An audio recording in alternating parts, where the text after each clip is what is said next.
युधिष्ठिर के पूछने पर श्री कृष्ण ने उनको बताया था कि अपरा एकादशी व्रत से सभी प्रकार के कष्टों से मुक्ति मिलती है और स्वर्ग लोक की प्राप्ति होती है।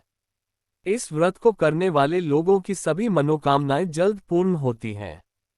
साथ ही सुख और समृद्धि की प्राप्ति होती है।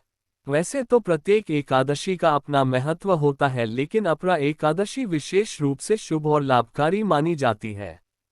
हिंदू पंचांग के अनुसार ज्येष्ठ माह की कृष्ण पक्ष पर पड़ने वाली एकादशी तिथि को अपरा एकादशी कहा जाता है। भगवान विष्णु की विशेष आराधना के लिए समर्पित अपरा एकादशी का बहुत अधिक धार्मिक महत्व है। इस दिन भगवान विष्णु की आराधना करने से वे जल्दी प्रसन्न होते हैं। जो भी यह व्रत रखता है उसको जीवन में अपार तरक्की मिलती है, साथ ही मोक्ष की भी प्राप्ति होती है।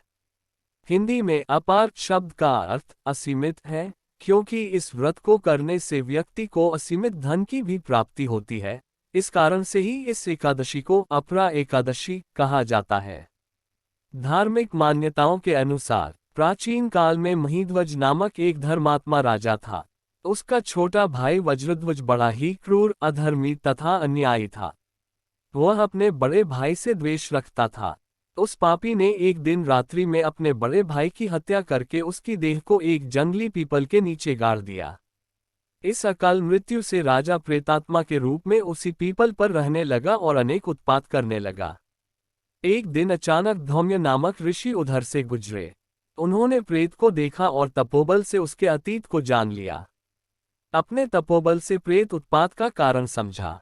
ऋषि ने प्रसन्न होकर उस प्रेत को पीपल के पेड़ से उतारा तथा परलोक विद्या का उपदेश दिया। दयालु ऋषि ने राजा की प्रेत योनि से मुक्ति के लिए स्वयं ही अपरा अचला एकादशी का व्रत किया और उसे अगति से छुड़ाने को उसका पुण्य प्रेत को अर्पित कर दिया।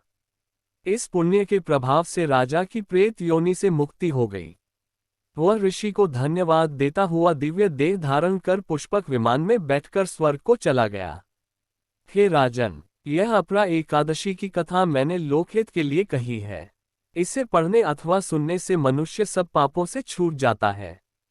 जो फल तीनों पुष्कर में कार्तिक पूर्णिमा को स्नान करने से या गंगा तट पर पितरों को पिंडदान करने से प्राप्त होता है, वही अपरा एकादशी का व्रत करने से प्राप्त होता है।